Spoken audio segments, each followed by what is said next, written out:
Seeing as how Ringo, Bonham, and dozens of great, famous drummers over the years rushed fills all the time, this can't be a terrible thing, can it? Well, today we're answering that question, and I'm sharing with you the number one very fixable issue that's causing you to rush your fills. Hey, welcome to the Non-Glamorous Drummer. I believe that no matter who you are, you can master the drums and conquer the instrument when you're armed with the right know-how, and I believe this video is going to help you do just that. So subscribe if you're new to the channel, and also check out my free guide on how to learn any song in under 60 minutes. It's a super eye-opening method. I know it was for me personally, and so I hope it'll do the same for you. Totally free, so check it out.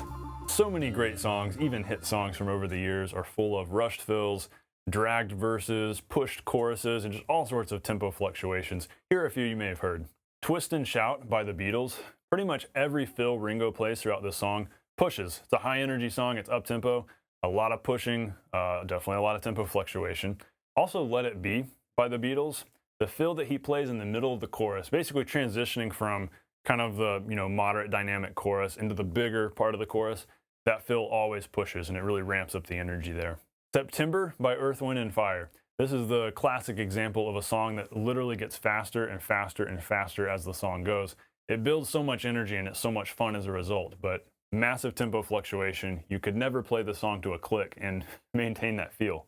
Superstition by Stevie Wonder. There's a fill at the end of every chorus after the "you believe in things you don't understand and you suffer," boom boom gaga, boom boom boom da da da da da. Right there, that fill that happens kind of going into the turn, it rushes a ton. It just speeds up a bunch. It's actually kind of hard to play along to unless you're ready for that. It'll leave you behind. But now here's a song that does the opposite. Mercy, Mercy, Mercy by the Buckinghams. So this one, there are fills that intentionally lay back a bunch just to build the drama of the song.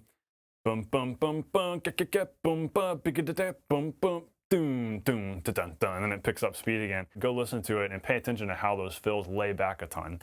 So those song examples are all from the 60s and 70s, all before anybody was recording to a click.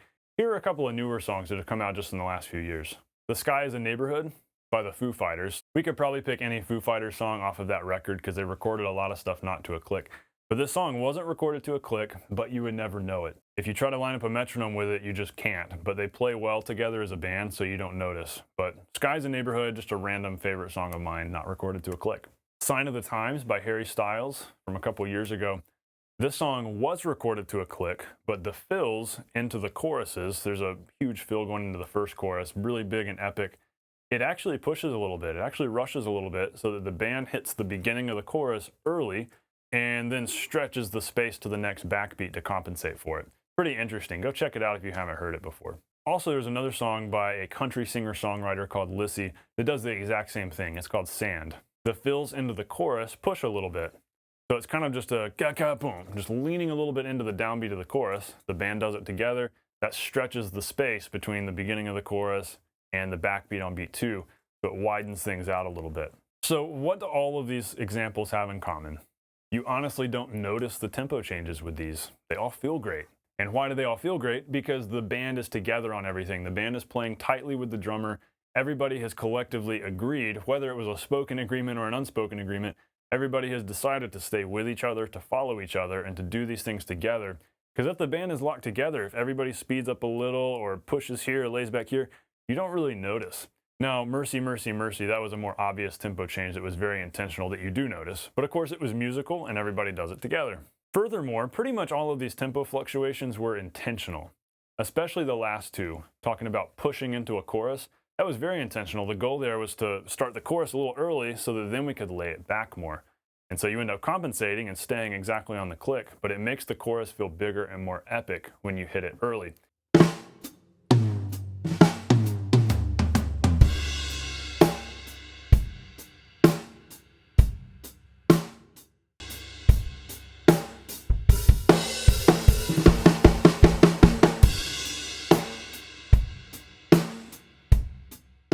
You could actually do the opposite and you could lay back a fill into a chorus so that then you can push it, drive it a little bit more to compensate.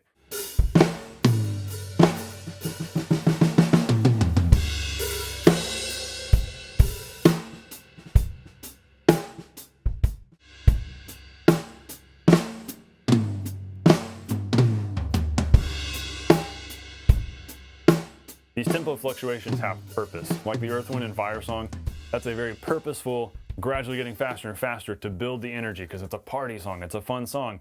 And so that's a very intentional tempo fluctuation. These all have purpose. So we're going to circle back to that point. We're going to circle back to this. First, I want to share with you some ways to improve your time to fix common time issues in your playing.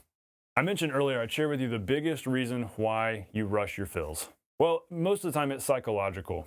Most of the time the adrenaline's pumping, you're thinking about ramping up the energy, you get to that fill and it just tends to speed up. But here's the thing, energy does not equal speed. So if you want to ramp up the energy, that doesn't mean you got to ramp up the speed. That may be what Earth, Wind, and Fire decided to do, and that was great. But you need to be able to build energy without actually getting faster. You can use things like dynamics, use the things that you play, like maybe moving from a hi-hat to a ride, going from the toms to the hats, or opening the hats a little more. Use tactics like that, orchestration around your kit, to build energy and to make things feel bigger and higher energy without having to speed up. So what's the best solution for the rushing? Because we know that we're going to get excited on a gig. It happens so easily. How do we avoid it? How do we fix it? Well, the easy answer is relax, which I know is easy for me to say. Maybe it's harder to do. But here are some tips for pulling it off. Practice playing loose, relaxed singles around your kit, on your snare, and then from drum to drum. If you've watched many of my videos, you've heard me say this before, that this is one of those core things where if you can loosen up your hands, play relaxed singles with good rebound, and then practice going from drum to drum with that, you're going to be more fluid and you're going to be smoother. And because your stick is moving in an arc, you're not going to be getting there too soon. You're not going to be frantically trying to get to the next drum, which a lot of times causes you to rush because you're afraid you're not going to get there in time. When you use these slow movements, things tend to just fall into place. Good technique, using physics, using rebound, will result in smoother time. And that applies to just timekeeping on the ride or on the hi-hat. When things are loose and relaxed, things tend to be smoother and not rush. Also, listen to every note that you play carefully. So when you're playing a fill, when you're putting together a fill, be thinking about how you're going to stick it and be thinking about exactly what you're going to play. Because an intentional, well-crafted fill probably won't rush. A lot of times the fills that rush are the ones that you haven't really thought through, or you're just playing from your hands, you're just launching into something. Those tend to go crazy, those go haywire. But if you take the time to think through what you're going to play, plan it ahead of time, think through how you're going to stick this particular fast fill, whether it's fast or it's syncopated. If you go into that prepared, you've practiced it, you're much more likely to relax and really pay attention to it and make sure it locks into place. Random fills you haven't practiced are way more likely to rush than intentional fills you have practiced. And the more you do this whole intentional fill thing, the better you get at really listening to your fills, and the better you get at being able to improvise new fills that you haven't practiced because you're focusing your ear on what you're playing. You're thinking about what you're going to play, playing from your ear, not from your hands. And of course, the obvious thing here is practice all of your fills with a metronome. But don't just practice to an eighth note metronome or even a quarter note metronome. Practice to a half note metronome. Have it only play on 1 and 3 or on 2 and 4. Or have it just play beat 1. Have your metronome just play downbeats. That's going to force you to really listen to yourself and how your time is feeling rather than just gluing yourself to a grid. That's how you really improve your time. You also become aware of your tendencies. If you realize this fill tends to rush, then know that, be able to compensate for it so that you can play it with just a whole note click and not rush. All right, a big final thought that I want to leave you with. You are not a bad drummer if you rush your fills, as long as you know you're doing it and are doing it intentionally. That's important, that's the key here. Pushing things here or laying back things there can be super tasteful and super musical. Just use discretion and make sure the band is with you on that. If you're playing with a band that listens well and who's paying attention to you, it shouldn't be an issue. But you may have to specifically communicate that and say, hey guys, we're gonna push this, I'm pushing this a little bit, or I'm gonna lay this back a little bit, and make sure they're cool with it. As long as they stay with you, it's gonna feel great. So be able to intentionally manipulate time, but here's the catch. You've gotta be able to play everything exactly in time in order to intentionally manipulate it. If you can't play a fill in time with the click, how are you going to intentionally push it a little bit or intentionally lay it back a little bit? You've got to be hyper aware of time. You've got to be very aware of time, where you're feeling the subdivision, you're feeling your eighth note in relation to maybe the quarter note pulse. You've got to be feeling that sense of time, just that sense of motion throughout the song, so that you can push a little or lay back a little. And so the only way to do that, and the best way to really master that, the first step, is be able to play everything exactly in time. In other words, learn the rules, follow the rules. That way, then you can intentionally break them, and that's where the fun begins.